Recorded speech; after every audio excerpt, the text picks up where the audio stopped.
Mahesh bank के 7 दिसंबर को आयोजित चुनाव के लिए डायरेक्टर्स के लिए चुनाव के लिए फाउंडर पैनल आदरणीय श्री कैलाश नारायण जी भांगड़िया के नेतृत्व में चुनाव मैदान में है। सबसे अच्छी बात ये है कि ये समाज के लिए समाज के द्वारा गठित पैनल है।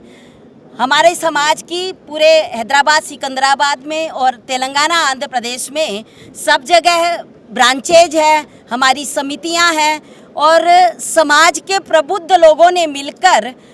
उस एरिया के लोगों से विचार विमर्श करके उस एरिया के लिए सामाजिक क्षेत्र में जो काम करता है, जो आखिरी पायदान पर बैठा हुआ व्यक्ति है, उस व्यक्ति के हित के लिए जो निस्वार्थ रूप से काम करता है, ऐसे लोगों का चयन करके ये पैनल बनाया गया है। पिछले दिनों में जिस तरह से 3-4 लोगों के गलत कामों की वजह से उनके ऊपर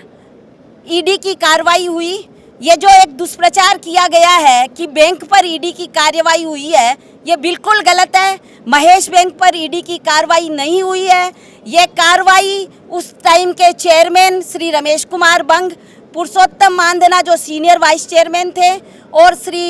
उमेश चंद असावा जो एमडी एंड सीईओ थे, उनके ऊपर ईडी की कार्रवाई हुई है। ईडी की प्रेस रिलीज अगर आप देखेंगे ईडी की वेबसाइट पे 2 सितंबर 2025 की, उसमें लिखा हुआ है कि उन्होंने 1 करोड़ से ऊपर की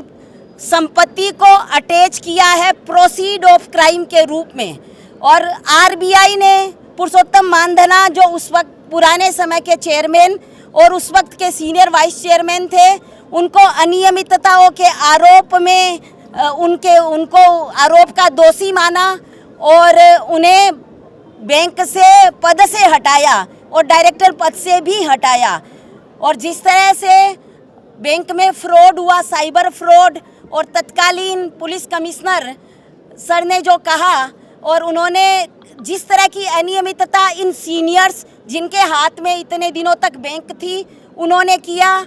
जिस तरह की अनियमितता की और जिस तरह से बैंक का मेन जो सर्वर है उसका पासवर्ड अनेकों लोगों के हाथ में था और बैंक के 12.5 करोड़ रुपए लोगों ने हैक कर लिए हैकर्स ने। और जो ये साइबर फ्रॉड हुआ उसके लिए तत्कालीन कमिश्नर ने कहा कि आरबीआई को चिट्ठी लिखी कि इस बैंक का लाइसेंस रद्द कर देना चाहिए। तो इस तरह की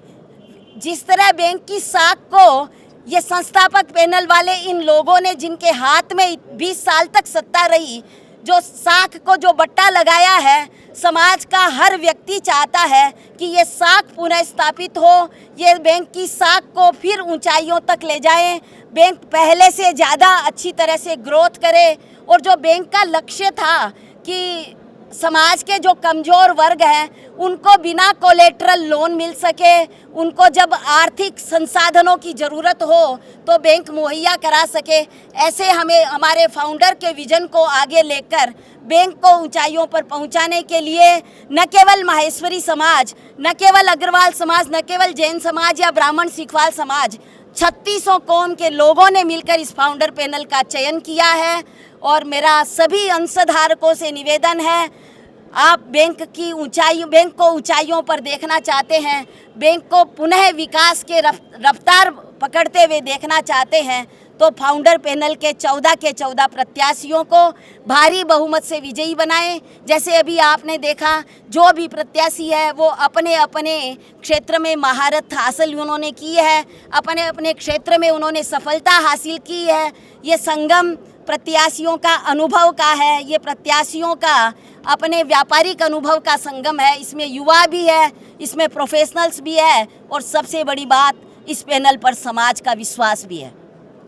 क्या भरोसा दे रहे हैं मैडम आपके पैनल की तरफ